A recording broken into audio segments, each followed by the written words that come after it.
My name's Hugh and I'm from the VALA committee, and I have the enormous privilege of introducing Angela Galvan to you this afternoon. Angela is the head of e-resources at Brown University, and her research explores discovery, digital estates and the role of power and authority in libraries. When she's not tinkering with various systems or learning Ruby, she edits the market field guide, which is something I just learned, and she loves watching great technical services power the rest of the library. I'm extremely excited about this keynote talk, and can you please join me in welcoming Angela?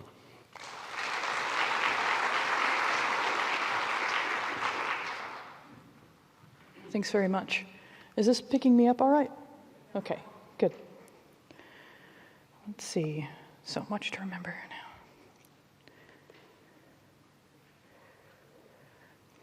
So I owe many people my thanks for their support as I've moved into this profession. I would not be here without the work, labor, and encouragement of the mentors and friends that are listed here, and there are many more besides them. I also want to acknowledge the too often invisible labor of conference organizers, of hotel workers, and other members of the service industry whose performative care and difficult jobs augment and make gatherings like this possible. And I do that because before I was in libraries, I was the person who would check people in at 2 in the morning in your hotel, which makes for fun and interesting stories we could talk about after this, but so be nice to your hotel clerks, they will be your systems librarians later. I am from, speaking on, and otherwise occupying the traditional lands of many indigenous peoples in my life and work. And I'm reminded of the need to preserve the history and defend the futures of those cultures with the understanding that not all forms of knowledge are mine to access and retain.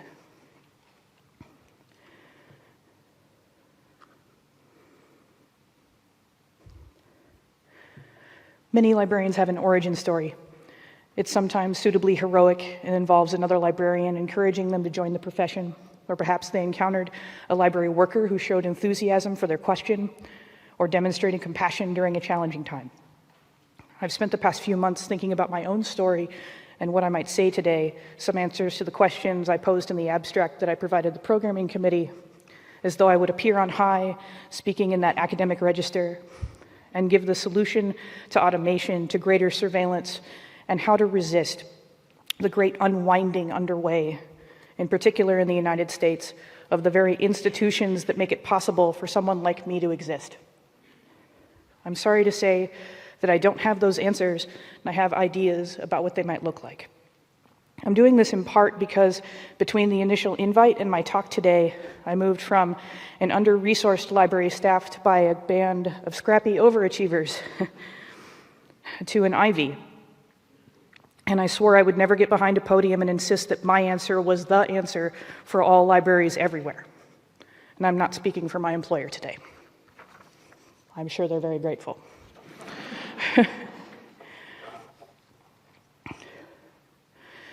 In any case, I've given it some thought, and I think my origin story is in my love of puppets.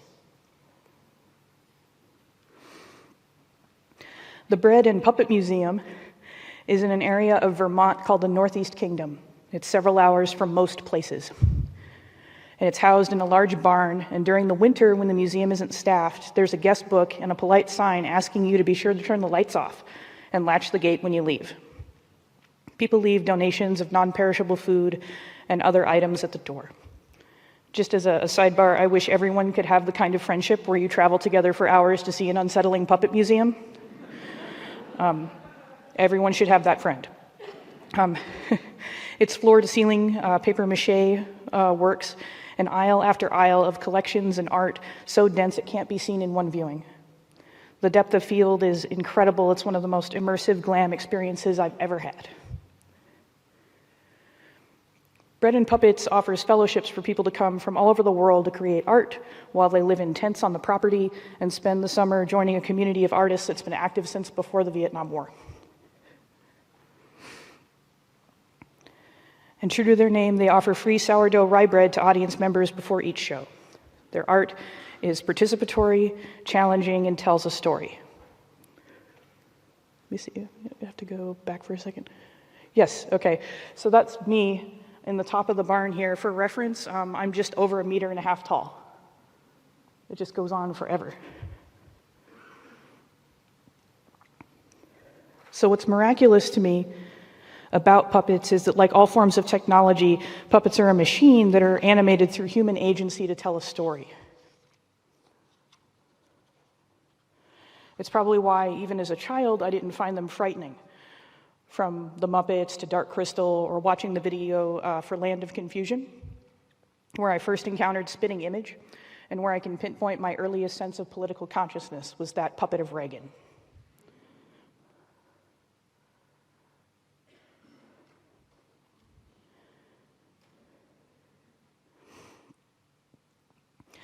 So what to do? In working through this talk, I found most of the ideas that I have fall into one or more of these 4 categories. I'm a practitioner in my daily work, so I work within systems to facilitate access at a library. I like actionable things, so here we go. We can get out of the way, and that's, get out of our own way or out of the user's way. If it doesn't work, don't buy it. In my notes, I have in parentheses, stop buying garbage. We can trouble our magic by becoming more deeply critical of our systems, our standards, and who has power within them. And we can practice resistance through compassion. So I have my own biases all over this talk, so let's get them out of the way. Here's the big one. Libraries aren't neutral. We never have been. Libraries by design maintain difficult, challenging collections. Policies, how to organize information, the decisions we make to purchase items, and how we grant access are all inherently biased positions. The algorithms we use to search and the many systems used by both the university and the library and public works aren't neutral either. Rather, they're tools created by people which reflect a system of value. And they're expressed in a variety of ways. There's dark patterns on websites, the physical accessibility of buildings, how search results affirm or attenuate our experience, and what we hold space for. All technologies articulate a set of values regardless of our intentions. So those places where we feel those tensions are where tech services can advocate and where we can resist. It's not a coincidence that all the technologies I've mentioned require human maintenance and intervention. So we're starting to push against this idea that technology is separate from humanity. We can't treat the tools we use as though they're a creature that lives in the wilderness and comes to visit sometimes, as though they're not part of us. We can choose to be horrified at the biases occurring in our systems, or we can interrogate them and demand better. One way that I've advocated for tech services positions is to explain that the library isn't a dispensary. It's a living thing because of the people who work there. Our collections are alive to the user because of us. Tech services is outreach. So this is a picture from Milne Library at the State University of New York at Geneseo. It's my former employer. And Never Neutral, which they put on the week that I left, is the most circulated display this library has ever done. The library invited students returning from semester to challenge themselves to be uncomfortable. And one of the things I love most about working in that library is that it's not inherently comfortable. The growth that we facilitate, regardless of what kind of library you're coming from, is deep and it's often painful. So this sign is from Ferguson, Missouri, a site of incredible community unrest and ongoing tension that culminated after the extrajudicial killing of Michael Brown by the state. I like that this isn't neutral. It values reflection and community during a time when the police were actively trying to prevent either of those things from happening.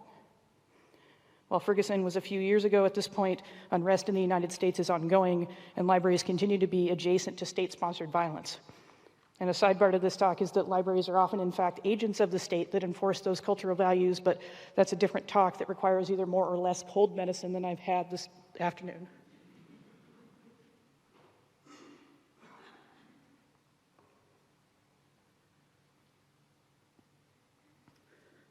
So this is MIT Library's new sign, which I believe replaced a picture of a bunch of old white dudes. I'm very aware, by the way, of what it means to use anything from MIT welcoming patrons to think critically and create the future in the context of Aaron Swartz. Institutions change glacially. This is a good first step, and more importantly, a reminder that our institutions can't change with one person alone. I love Chris Borg. Give her some time.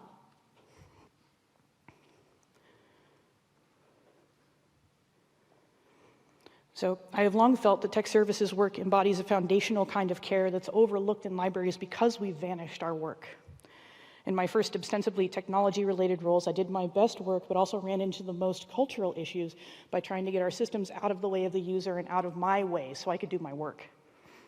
I'm living professionally in this odd liminal space that Christina Harlow has described, learning to create scripts because my needs are, quote, too low for application development and they're too high for continued manual work in Excel. The space I live in is trying to figure out if learning how to do this task another way will take longer than putting on some music and putting up with the tyranny of manually doing anything. This is kind of what I was trying to get at the roundtable yesterday, that there's a difference between ultimate mastery and going for that versus foundational knowledge that allows you to have a conversation.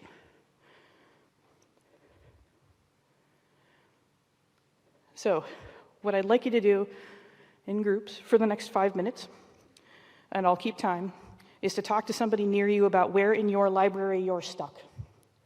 It can be a policy, it can be staffing, a process, or just something you're really tired of doing. Where are you stuck? So, turn around, make a new friend. It can be the person sitting next to you. Have a conversation.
All right, you've got about a minute left. If the other person hasn't had a chance to talk yet, because you needed to get some things off your chest,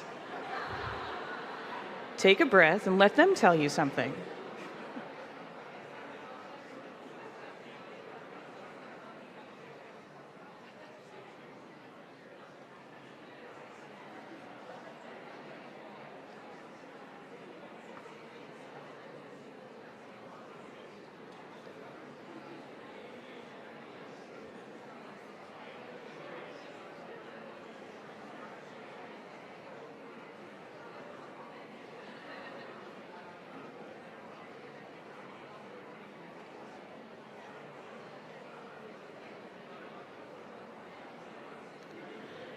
All right, I can't do the cool instructional librarian thing that like Emily Drabinski can do. What is it? If you can see me, clap once, you know, kind of, yeah. Or if you can hear me, clap twice. Let's see, oh, I can totally do it, never mind. Skill building, awesome. So what did we learn? Where are we stuck? Somebody share. There's 2 whole mics. Where'd you get stuck?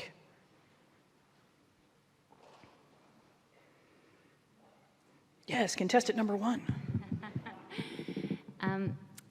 I don't know if it's so much, it is a sort of getting stuck, but there's a feeling of coming to work and being weighed down by a sort of immense sort of sense of the grind and so many things to do and so many sense of, huge sense of responsibility around a lot of different areas of responsibility. And, you know, like, and there's so many fun things to do at work. And it's that sort of gap between, there's a lot of exciting, fun projects, and then, you know, getting to work, and then it's like, oh, actually there's this huge grind and you know, bureaucracy and people to negotiate with, and so, I don't know, for me, I'm stuck about, I think it's that losing that sense of fun, about what's fun and what's really great about what we do, and just wanting to sort of recapture that, I guess. Yeah, thank you for sharing that. That's absolutely a valid answer to this question, by the way, feeling kind of stuck or moored that way, where you just, it's not what inspired you anymore. And everyone kind of goes through periods like that. Anybody else want to share where they got stuck?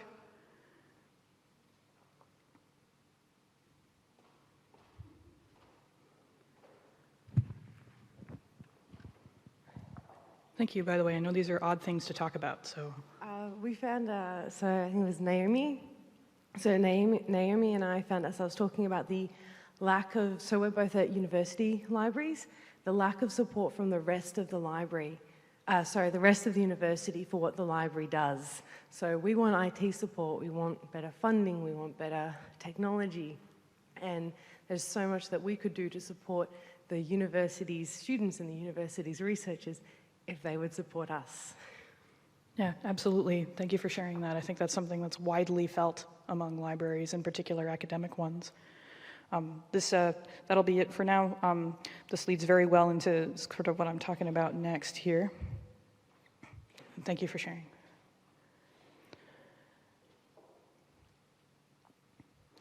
So if it doesn't work, don't buy it. We can stop supporting mediocrity with free labor today. We really can.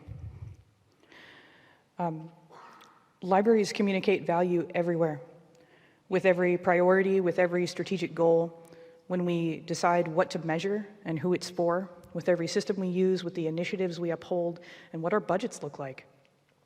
So this was awesome. Thank you for sharing. This leads perfectly in. We assign values, and we are assigned. This comes back to haunt us in our staffing choices when libraries do make decisions to move toward open source, to leave big deals, to try and modify discovery or hand over data about our patrons. As big deals in particular begin to fall apart because I'm an e-resources manager, this is kind of where I live, I see discussions about how any library could sign on to them in the first place. We knew they were a bad idea almost as soon as they arrived, but leadership did it in order to shed staffing costs required to manage subscriptions and access. And in doing so, they prioritized a temporary gain over securing the expertise libraries desperately need to leave big deals today. I see that discomfort that comes with learning in my own work as people realize that quotes from vendors aren't fixed, that use is a slippery term, and that we don't have all the answers. Tech services work requires a certain comfort with ambiguity, right? And fearlessness in the face of power that needs to be educated to understand why our jobs are important.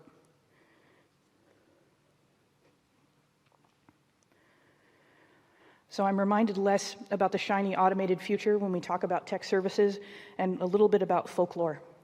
There's seemingly competing narratives here that this work, which ultimately forms the foundation of the library, and how the contemporary patron experiences our knowledge forms, are both ordinary and magical.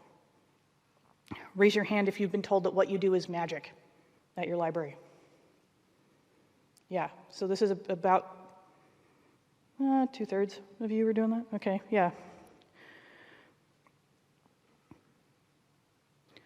Magic is a kind of easy sweetness in a response, I think, because you can enjoy the results, but you don't have to understand the process behind them. So for a really long time, I found people telling me, what you did is magic, is really offensive, because it means that they don't have to understand what I did. And we can trouble this magic by resisting this narrative, by exposing not so much our systems, but our forms of care. Because tech services does care deeply, even in those cases when we're not public-facing staff, because our work is public. Even if we aren't, and in many cases our work is the patron experience of the library, how do we make visible that care and signal that a human is responsible? It turns out that's really hard, and we end up signaling a lot of other things instead. So I'm going to pick on my employer because I work there. This is our Serial Solutions page, or a capture from our Serial Solutions page at Brown University. This signals that we are really about what you can and cannot do, in particular what you can't do, because the license agreement is underneath everything in Serial Solutions. It shapes the patron's experience, and here's what you can't do with this. It sets a particular tone that I'm not happy with, but I know why it's happening. It's because the people who are in tech services and e-resources at that library desperately want to surface their work somehow to make it valid and visible. And this is one solution to that. I'm working on others that are more patron-centered and positive, but I know where this comes from. This is the instance of Drupal as it existed when I was hired at a health sciences library at a Midwestern university institution. What's centered here is that you have to call to reset your password, which is completely out of line for a huge academic medical center that runs 24/7. That's a line of HTML in Iliad, in their pages. And this please do not re-register nonsense. It's a button to merge users in Iliad. This shouldn't be a question. And yet, what it does is it centers and privileges a particular sort of working time that's incompatible with clinicians and hospitals generally. And there's no accounting for who the user is there. First thing I changed when I showed up.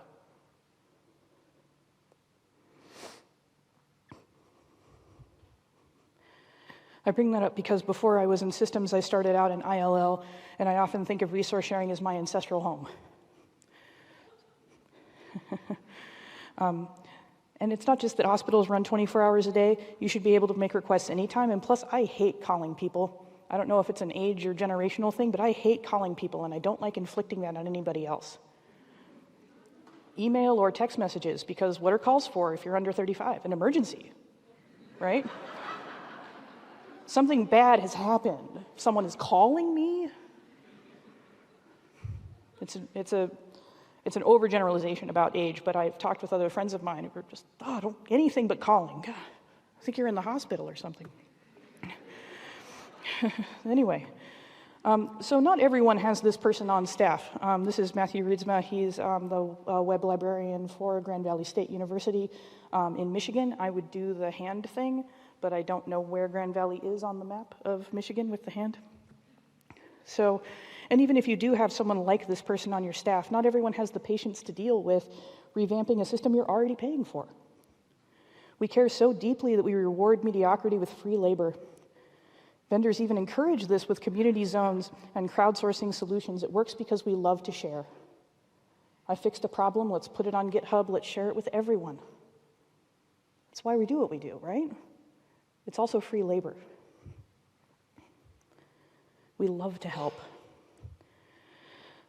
So this is Again, back to surfacing odd things and not necessarily the care. This is the publicly available MARC record view of a library's copy of Dark Matters on the Surveillance of Blackness. It's by Simone Brown. It's really good. I found this because at the time I was mapping our MARC fields in order to move off Summon and toward EBSCO's Discovery Service. And you'll notice that's my name in the 970 field.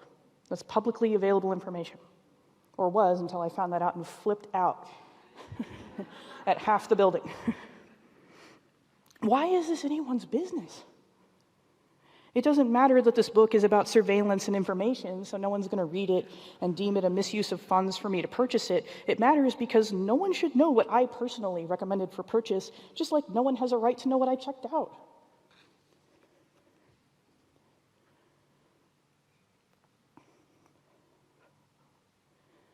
I mean, I guess you can argue the utility of knowing if a student, faculty, or staff member requested it, but I seriously doubt it. Ultimately, the answer is somebody in the community wanted the book, let's get it here. So I talked about this online when it happened and received several direct messages from catalogers and metadata specialists who found similar but no less anonymous identifiers in their MARC records.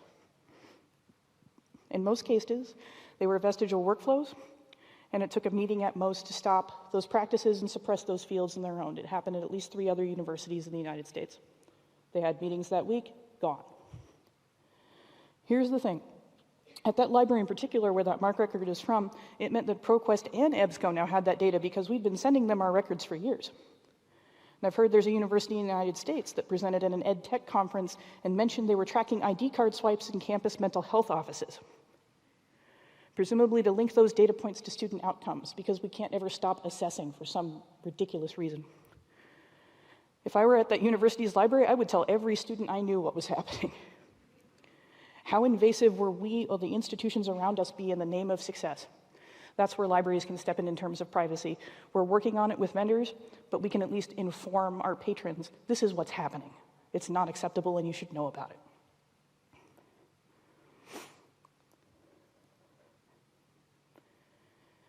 So now that we've gone through some of the issues, how might solutions work? I tell people that my most useful contribution at Geneseo beyond negotiating our license agreements at the time was getting rid of the tagline, "Research Made Easy," on their installation of Summon. See, some of you are laughing because that joke is funny. This didn't require any technical skill beyond Microsoft Paint.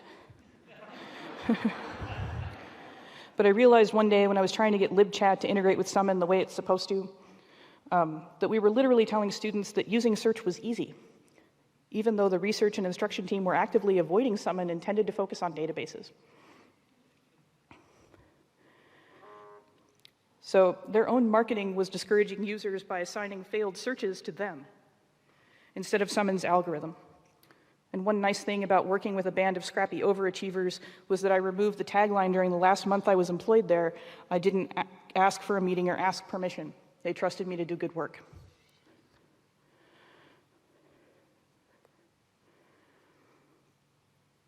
But again, the obstacles I'm describing are very rarely about technology. They're about the people animating those technologies and ultimately the culture of the library you're working in. So glitches and errors show value.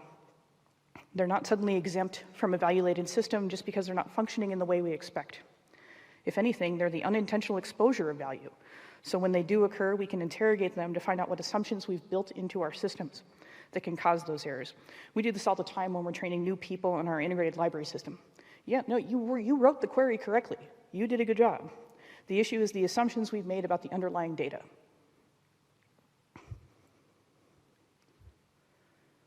For example,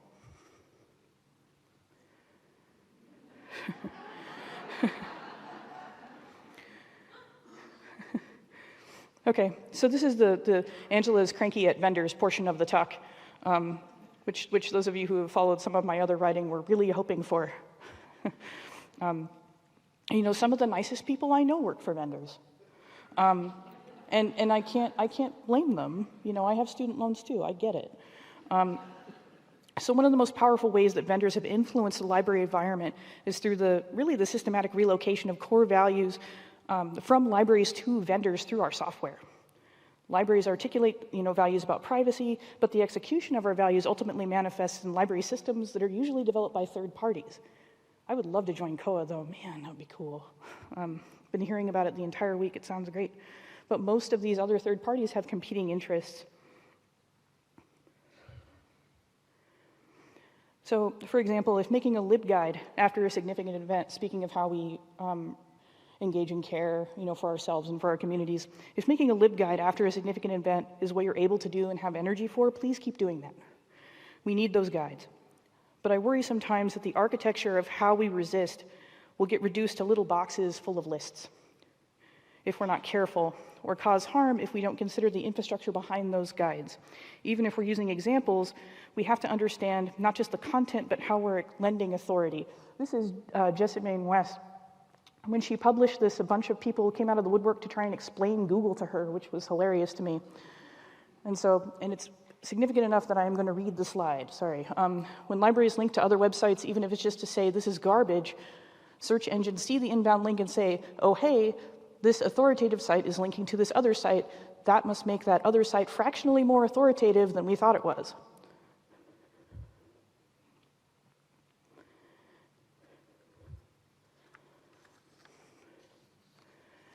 And we need to think about this because there are consequences to constructing authority around relevance.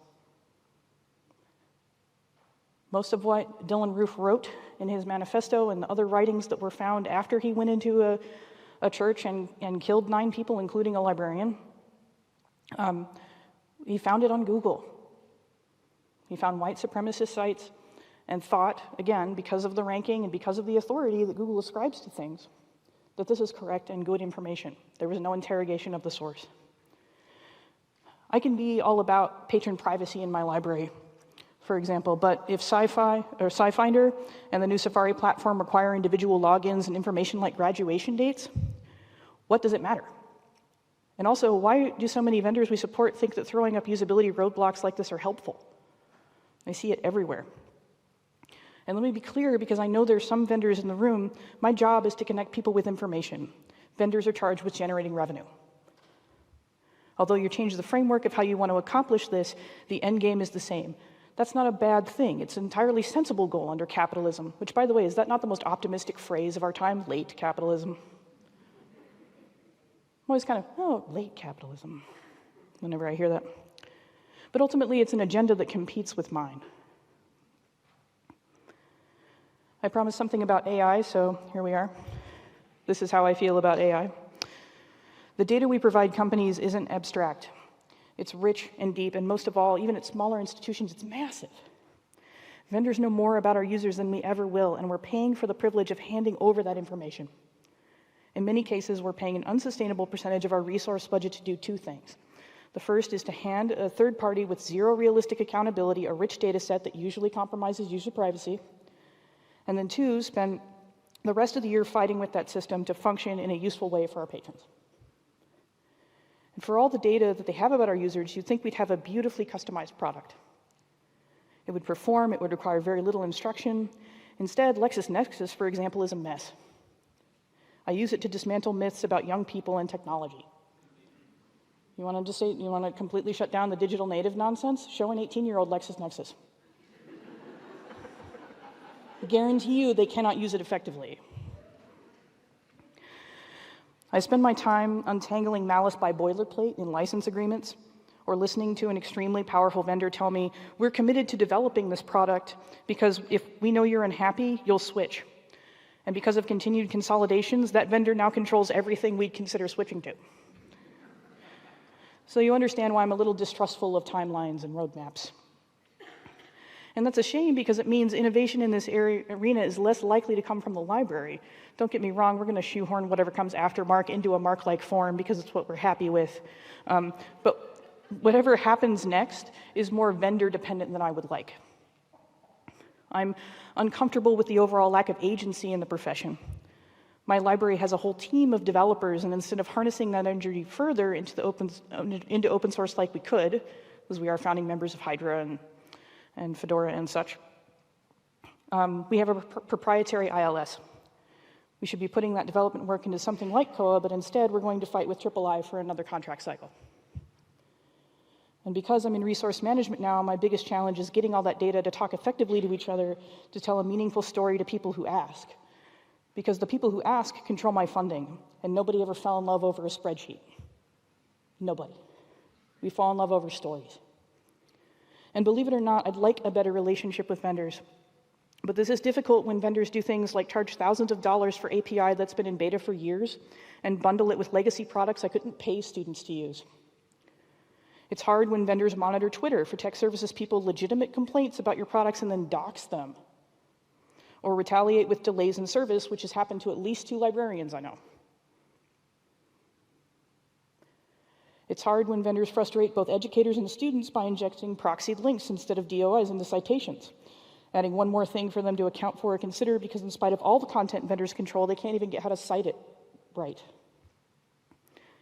And it's hard to emphasize the role of the library when branding options and our most expensive resources all but disappear the library as a facilitator and maintainer. It's fascinating to me that the resources most resistant to branding are consistently the most expensive.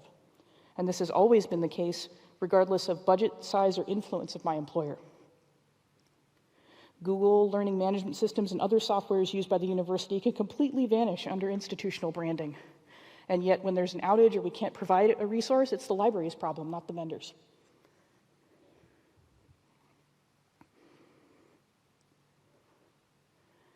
So my institution now at Brown is one of the most well-resourced in the world. And if we're having to make hard choices, what do you think it looks like for the rest of your customers? Usage data isn't going to save you.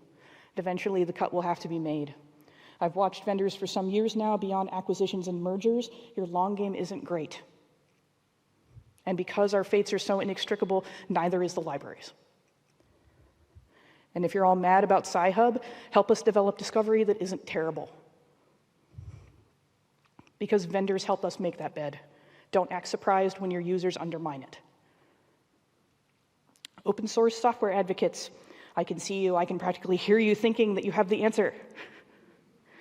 And you're right, but we're still learning. The open source software community in libraries is getting better about writing and funding for community managers, for better documentation. But as of yesterday, this will be the second year in a row, funding in the United States for the Institute of Museum and Library Services is under threat. IMLS grants, like the one that partially funds Hydra in a Box, which is now Samvera, provide the funding for many open source projects for libraries in the United States. Nobody beats this unless we stick together. Anytime you guys want to quit suing us and put those lobbying dollars towards stuff that could make us collaborators instead of a mere transaction, fine with me. We can start today.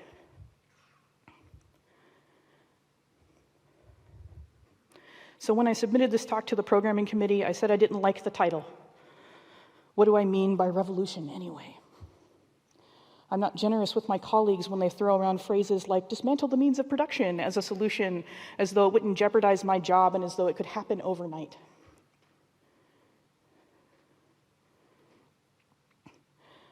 I'm fussy about my own work and generally hate my own writing for at least a year after I publish.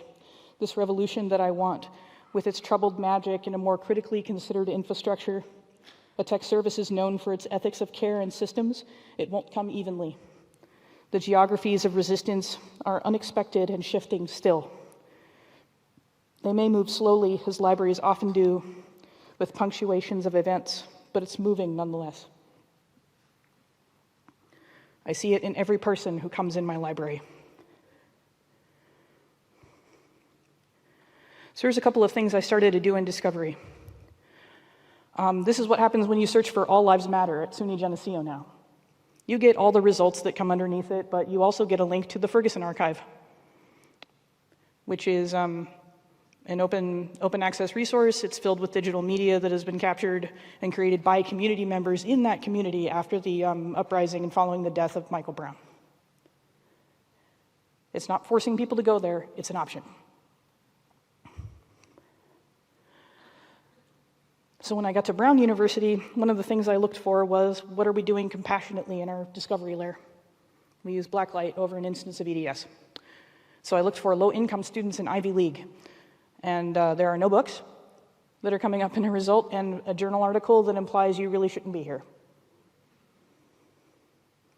I don't know how I feel about that. I feel like if you're that person, the amount of fighting you had to do to get there is probably pretty incredible. I feel like we could be more compassionate than that. We can't know why someone is searching or what experiences or feelings that might bring up. We can use discovery to be more compassionate to our patrons, to recognize their humanity in our systems.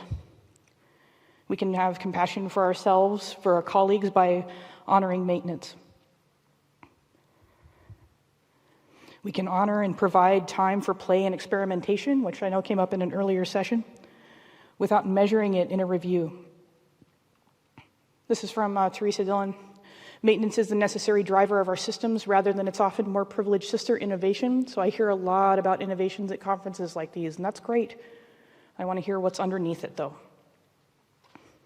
Not everything should have to be measured in order to have value, and that means making space, a desperately needed space, to fail and learn and build. Our patrons are amazing.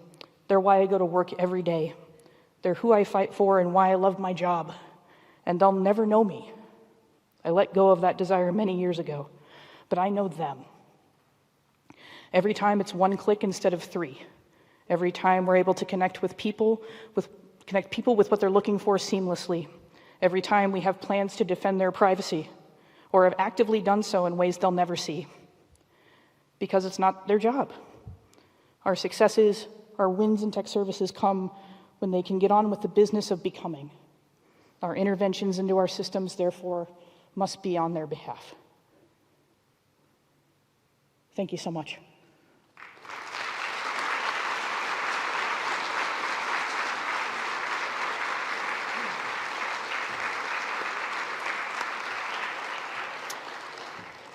Thank you, Angela.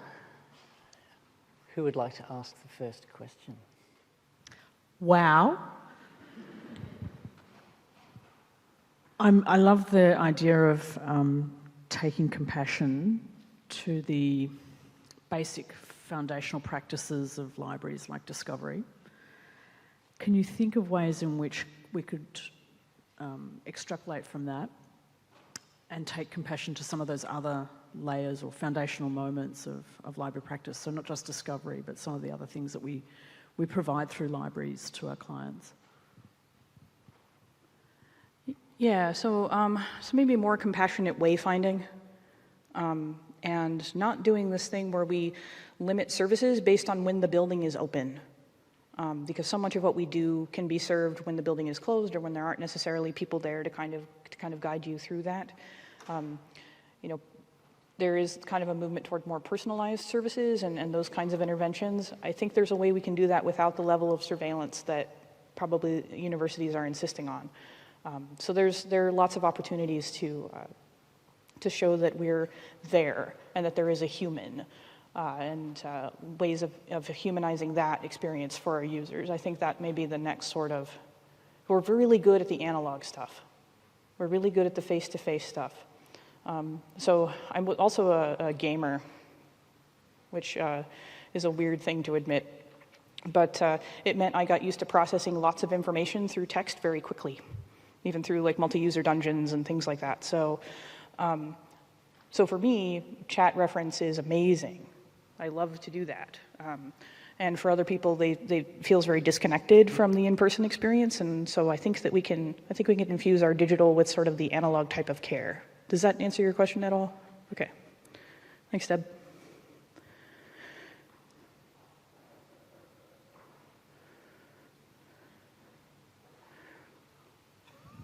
Oh, excitement. Did I miss here, or did you say that you wish that you could join Koha? I really do. I think it would be awesome. We have a team of amazing developers, but it's not my decision. Right, I was thinking, Hugh's kind of done amazing things bringing Koha to public libraries here in Melbourne. Do you think that do you think there's a possible way Brown someday could use Koha? Maybe eventually. There would have to be a lot of changes, most of which I am not responsible for, in order to make that happen. But one thing I have noticed is that the institutions that are positioned to enact the biggest change are usually the slowest, they're the most traditional, and they're the most hesitant. And there are a lot of local reasons that are influencing that and making that true. You're more likely to see local installations at small liberal arts colleges, places where there is one person who has enough skill to do that. But at the same time, that is what produces these unicorn job ads when somebody leaves. And it's like, here's the laundry list of everything that person was doing without any thought to how sustainable it is or things like that. So you're more likely to see it in small private colleges.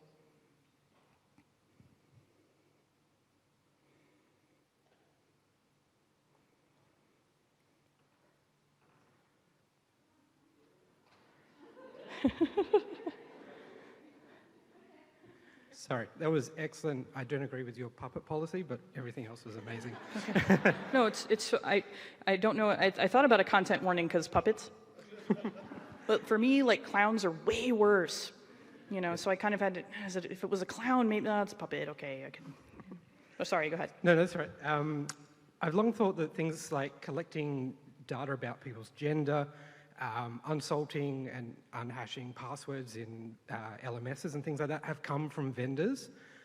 But recent e-lists discussions and user group meetings have led me to actually believe it's libraries pushing that. How do we change this? Like, what's the problem? And yeah, I just want to yell into the void, basically. I don't know. It kind of bothers me to hear that stuff is coming from, like, who cares about your gender? Why is it relevant to serve you? It's not. I mean, I guess it's useful statistical information, but again, like, who needs, like, what's driving that you know, little diagram in Excel that says, like, here's who's in the library? I feel like we need to conceive about how we talk about the data we're collecting differently in order to shut that down. Because unless there's a coherent reason to collect it, there's absolutely no reason that we should have that access to that data at all. There just isn't.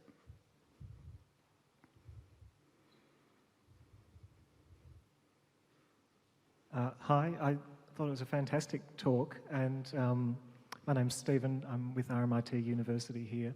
I guess what I was interested in was that at the moment I feel like in this industry there's a lot of structural change, there's anxiety about the future of libraries, job security, and I think collectively people are aware that there needs to be change, there needs to be innovation, but personally people are perhaps afraid to rock the boat and rock the status quo because of their own fears about their own job security.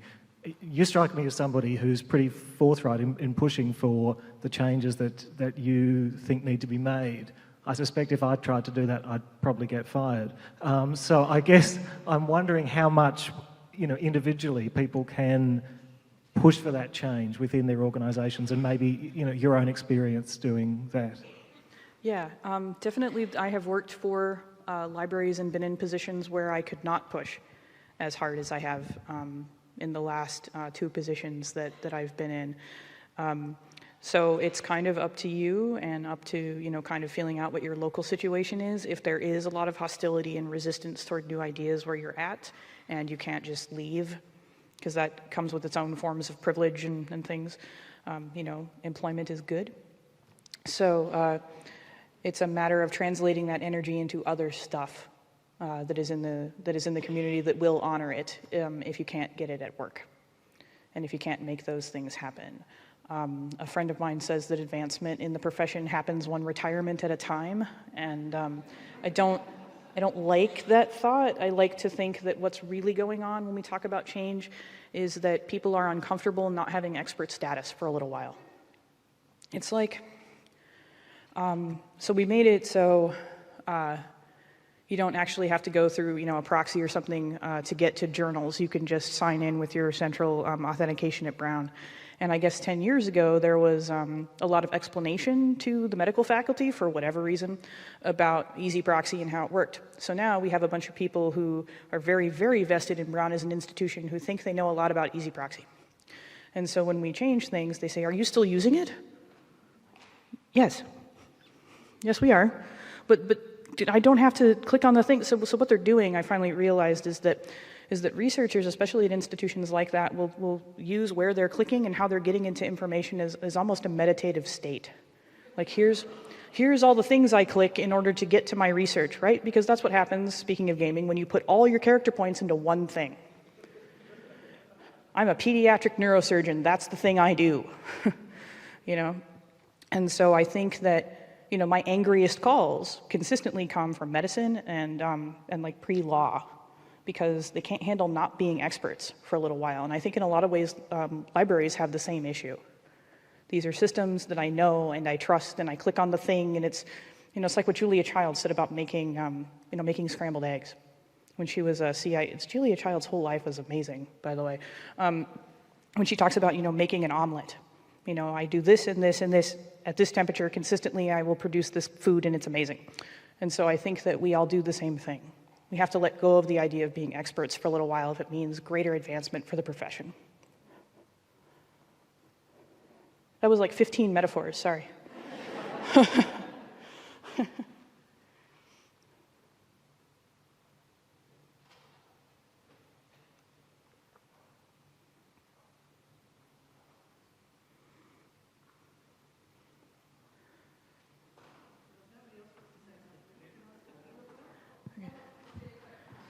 I should mention that technically I'm still in my probationary period at Brown, so I could very well, that's some bad PR though, I gotta say, Hi, thanks so much. My name's Catherine Tyree. My question is, do you recommend, I might be leading, I might know the answer, do you recommend asking first or apologizing later? So there's a third option. And I learned this from a mentor of mine. So this is when I started at Ohio State. It's in my bio that I'm the editor of the Market Field Guide, or at least will be one of them. So if you have cool things that you've done with Market, you should let me or Terry Reese know. Anyway, I met Terry when I was at Ohio State, and we both kind of bonded over Gravity Falls and the fact that we're both displaced Oregonians in the Midwest, kind of stuff. And we have the same hire date, which made it all spooky and weird. I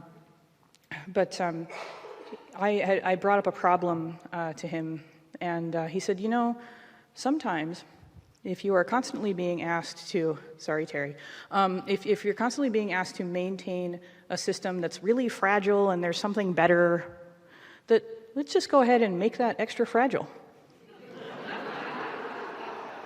Let's just lean just a little bit. Let's just see what happens, right? And so it's not necessarily forgiveness or permission, but carefully arranged accidents. I'm a huge advocate for accidentally shutting that server off that you don't want to, oh, shoot. Well, it's my second day. I don't even,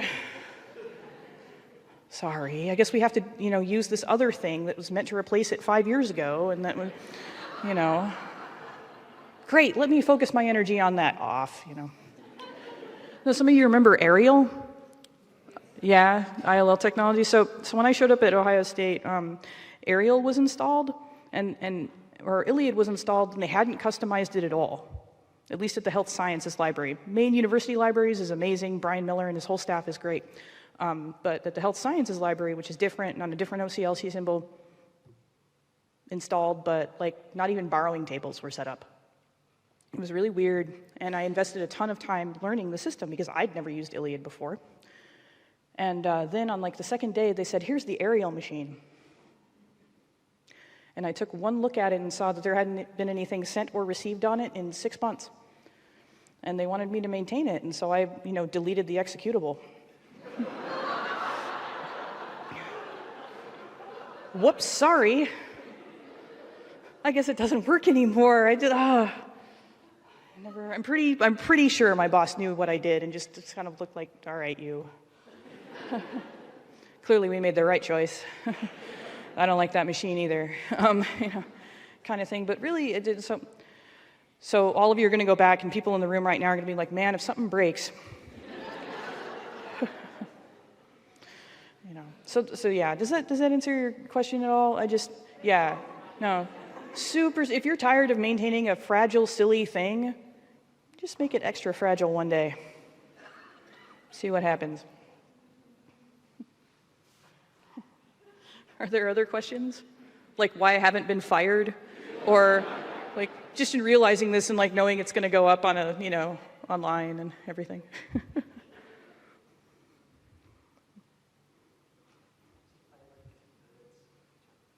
My favorite effing birds picture. Okay, so effing birds is on Twitter. Yeah, right. So I really I have feelings a lot, and I also like, I bet this problem will go away if we had more meetings. There is one that is go to the blanking library, which I bought in a shirt. And I didn't bring it with me, but you know, again, code of conduct stuff. So I like those ones. Most of effing birds are really great, I have to say. They're useful communication tools. So if you're on Twitter, I'm sure several effing birds are in my timeline right now. So thank you for that question.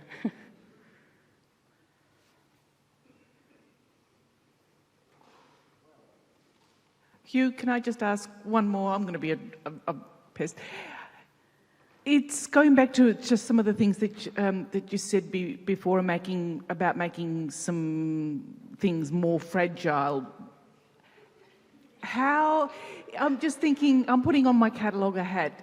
We've got so much invested in the past. We've got so much invested in using something that nobody else really understands. Not quite sure how to make it even more fragile than it may probably be. But we don't, but it seems to be the albatross that we have, and we can't leave that albatross behind. Yeah, well, yes, Melissa, we possibly can, but then again, in large organisations, as you were saying with Brown, they're so slow, and we seem to rely on those big organisations, whereas some of the smaller ones, you're quite right, can be more fleet of foot. So how can we, or do you have any thoughts of how we can ditch some of that history and really argue the case to, I suppose, our managers saying that there is more and better things and a longer future timeline than there is a past timeline. So yes, we have got X number of thousands, billions mark records, but if we change this now, we are going to have so many more things in the future. So surely that would be a better way to go than keeping that other albatross. Yeah, no, absolutely it is. I think that when you run into the kind of attitude that you're describing, that it absolutely comes from fear. Right, of not wanting to screw up, of not wanting to fail, and what if we do it and we're wrong? It's like, well, what if we do it and we're right and it's amazing? You know, like what's the bigger risk here? You know, sort of thing. And I think that, you know, I've written a couple of times that one of the most offensive things someone can do to me professionally is waste my time because it's the only resource I can't account for. You know, so I don't like it. But I don't think that even if you try something and fail, that it is a waste of time. It is allowing for that space to grow and to build and to learn. I mean, when did we stop? Some of you haven't stopped playing with Lego blocks, and it's not because you all had kids either. But like we stopped doing that after a while, and we just sort of sit and then get in that space where we can't create new things because we're in that rut and we're in that state where nothing, we have always had the catalog, we'll always exist in it, and this is just where I live now. Which is, by the way, what the plane feels like flying from Los Angeles to here. So I woke up, I was like, I just live in the plane now. So there has to be a way to mitigate the fear or to do things incrementally, right? We know this with usability and web design, that you don't just change the entire website all at once. It's the big bang at your users, right? So maybe smaller things that are lower barrier to entry and less risky in the grand continuum of cool stuff, that we can maybe do those things that aren't, let's migrate to an open source ILS right away, but you know, but other things that we can do. And that's going to be up to kind of your individual situation, what's possible there. Just like whether or not you'll get fired. But I'm pretty sure you won't, though. Librarian fired for wanting cool thing. Please give me all the jobs. Like, I mean, realistically, how long would you be unemployed if that's, you know? So it's worth the risk. It's worth trying it out, but, you know, incrementally, if that's what your institution can withstand. So.